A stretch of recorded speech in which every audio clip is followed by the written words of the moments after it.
പൂജ എത്ര വർഷമായിട്ട് വേണ്ടത്? ജനിച്ചത് തന്നെ ഇവിടെയാണ്, ട്രിവാൻഡ്രത്ത് എവിടെ?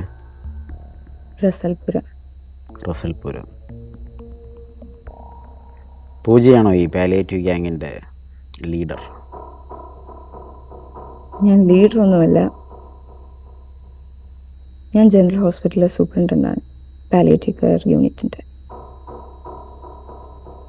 ഈ സുന്ദരം, ജീന, ബീന, സീന ഇവരെല്ലാം റിക്രൂട്ട് ചെയ്തത് പൂജയാണ്? യെസ്. നിങ്ങളുടെ ഗ്യാങ് മെമ്പേഴ്സ് പോകുന്ന എല്ലാ വീട്ടിലും സീനിയർ സിറ്റിസൺസ് കൊല്ലപ്പെടുന്നത്? ഞങ്ങൾ ഡെയിലി ഒരു 10 വീട്ടിലെങ്കിലും പോകുന്നുണ്ട്. ഞങ്ങൾക്ക് 100 കണക്കിന് പേഷ്യൻസ് ഉണ്ട്. ഇവരെല്ലാവരും കൊല്ലപ്പെട്ടോ? പൂജ, ഈ കോട്ടയ്ക്കകത്ത് ഇപ്പം 3 കൊലപാതകം നടന്നു. ഇവിടെ എല്ലാം പൂജയുടെ ഗ്യാങ്ങിൻ്റെ സാന്നിധ്യമുണ്ട്. ഇവിടെ എല്ലാ തെളിവുകളും പൂജയ്ക്കെതിരാണ്. DNA ട്രേസസ്, ഹെയർ സ്ട്രാൻഡ്സ്, പോരാത്തതിന് CCTV ഫുട്ടേജസ്. കുറഞ്ഞ ഒരു ജീവവരി എന്തെങ്കിലും പൂജയ്ക്ക് കിട്ടും. പൂജ ഞങ്ങളോട് സഹകരിക്കുകയാണെങ്കിൽ കോടതിയിൽ ഞങ്ങൾ മാപ്പുസാക്ഷിയായി പ്രസൻറ്റ് ചെയ്യും.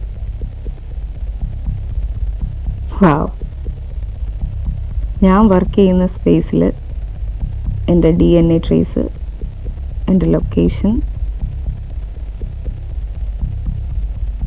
ഞാൻ എന്ത് പറയാൻ? അറ്റ്ലീസ്റ്റ് നിങ്ങളുടെ ബോസ് ആരാണെന്നെങ്കിലും പറയാം. ഞങ്ങൾ അദ്ദേഹത്തെ ലൊക്കേറ്റ് ചെയ്തിട്ടുണ്ട്. പിന്നെ നിങ്ങൾ പറഞ്ഞു കഴിഞ്ഞാൽ കാര്യങ്ങൾ ഞങ്ങൾ കുറച്ചുകൂടി എളുപ്പമായിരുന്നു. I don't have A boss. ഞാൻ ഗവൺമെൻറ്റിന് വേണ്ടിയിട്ടാണ് വർക്ക് ചെയ്യുന്നത്. ഗവൺമെൻറ്റിന് വേണ്ടി ഞങ്ങൾ കൊലപാതകമാണോ ചെയ്യുന്നത്?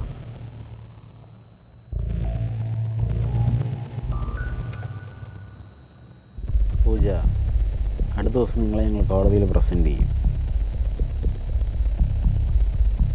അതിനുശേഷം നിങ്ങളെ റിമാൻഡ് ചെയ്യും. റിമാൻഡ് ചെയ്ത് കഴിഞ്ഞാൽ ഞങ്ങളുടെ കസ്റ്റഡി കിട്ടും. അപ്പോൾ ഇതുപോലെ ആയിരിക്കില്ല ചോദ്യോത്തരവേള. റിയൽ ടോർച്ചർ എന്താണെന്ന് അപ്പോൾ പൂജയ്ക്ക് മനസ്സിലാവും. നിങ്ങളെന്നെ കോടതിയിൽ പ്രസൻറ്റ് ചെയ്യും. ഞാൻ എനിക്ക് പറയാനുള്ളതും പറയാം. 2 ദിവസമായിട്ട് മെഡിസിൻസ് തന്നിട്ടില്ല, ഉറങ്ങാൻ അനുവദിച്ചിട്ടില്ല,